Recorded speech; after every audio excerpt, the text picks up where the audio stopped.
ये मेरे पेशेंट है डिम्पल बेन पटवा, आप देख सकते हैं फर्स्ट डे है कंसल्टिंग का, कैसे चल के आए हैं। उनको L3, 4, L4, 5, L5, S1 सब में नसें दब रही है। यस डिम्पल बेन, કેટલો ટાઈમ થી આ પ્રોબ્લેમ થાય છે? 2 મહિના 2 મહિનાથી છે। ચાલો તો हाँ, अब देख सकते हैं उनका बिल्कुल बैलेंस नहीं रह रहा है, बहुत स्लो चल रहा है, पैर उठ भी नहीं रहा है और बहुत पेन में है। डिम्पल बेन કેટલો દુખાવો થાય છે અત્યારે? અત્યારે ઓછો છે, કાલે વધારે હતો, રવિવારે વધારે હતો। હા ઓકે, હવે તમે મારા ત્યાં જોઈન કર્યા છો, હા હવે તમે મહિના પછી આપણે વિડીયો લઈશું, તમને કેટલો એનો ઇમ્પ્રુવમેન્ટ છે। Thank you.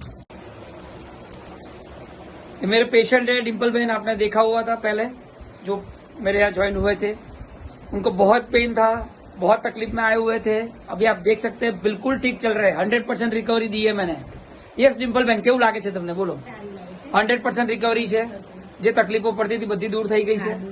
મેઇન પ્રોબ્લેમ શું હતો પહેલા? હું ચાલી નથી શકતી ડાબા પગે અને ઊભું પણ નતું રહેવાતું મને, હવે ચાલી શકું છું, ઊભી રહી શકું છું, કામ બી કરી શકું છું અને બહુ સારું છે। તમે પહેલા દિવસે મારા ત્યાં જોઈન થયા હા ત્યારે કેવા તમારું કેવી તમારી પોઝિશન પરિસ્થિતિ કેવી હતી? હા, મને બહુ જ ખરાબ હાલત હતી, ઊભી નથી રહી શકતી ને આમ ઝાટકા મારતા હતા? ઝાટકા મારતા હતા, ઊભું ના રહેવાય, આમ એક ઝટકો વાગે પછી પગ મારો પડતો હતો, બહુ જ- પગ ઊંચો નતો થતો મારો। બહુ જ પીડામાં હતા, વેદનામાં હતા, હા, બહુ વેદના. અત્યારે એકદમ નોર્મલ થઈ ગયા છો? એકદમ normal થઈ ગયું. 100% સેટિસ્ફાઈડ છો? હા,